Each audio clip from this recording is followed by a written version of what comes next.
Hello everyone, it's Kingsley again. It's at the end of the conference. We've had 2 days here that have been just absolutely amazing. Yesterday we talked about preaching the kingdom, and then today I was heading towards preaching on Rahab and the rope of hope. Well, they keep feeding me coffee because they know I like coffee. In fact, they gave me a gift of a coffee set and some fresh coffee. But yesterday my head was banging so much by the time I went to bed. I didn't sleep last night, very little. So I've been tired all day today. As I was heading towards preaching on Rahab, I expected that to be the real climax of the whole conference. But God broke through in the first session this morning.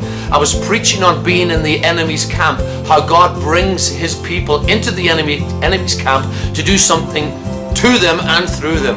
And there was a breaking out of the people. They responded in the middle of the meeting. As we had our worship sessions, they were weeping, they were shouting, and these are quiet people. So God was doing an incredible thing. And then we got to speak on Tikva, on the rope of hope, and they took the bits of rope that we gave them and they tied them around their wrist or hung them on their clothes somewhere. And there was a real sense of rejoicing, a sense of the hope of God. At the end they had testimonies about people, how God had spoken in a new way into their lives. And one young man particularly blessed me. He's been coming apparently for about 10 years, and he's the head of a major denomination in the north of Ethiopia. He drove 400 kilometers just to be with me for these 2 days, and he says God restores his life every year. And that's the testimony. God's been every year speaking prophetically into the lives of these people at a dangerous time in Ethiopia. But we left this afternoon with a sense of hope as we prayed that God's going to do an amazing thing in and through this nation. So thank you for praying for me, for my family. Thank you for looking after us. We really need you to stand with us, and I thank you for doing that. Head home tomorrow. We'll travel through the night, and so need God somehow to give me some sleep along the way. But thank you. We really appreciate you. God bless you.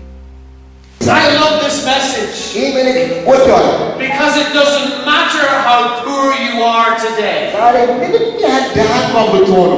I love this message because it doesn't matter how unqualified you are today. I love this message because it doesn't matter what other people say about you today. You might have been abused. You might have been isolated from the norm. You might have been taken advantage of. You might have been made fun of. You might have been ridiculed by the community around you. But you've stood firm on the promises of God. I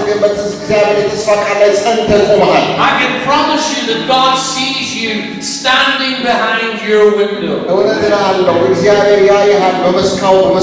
as everybody else complains about what's happening in Jericho, you're not even looking at Jericho.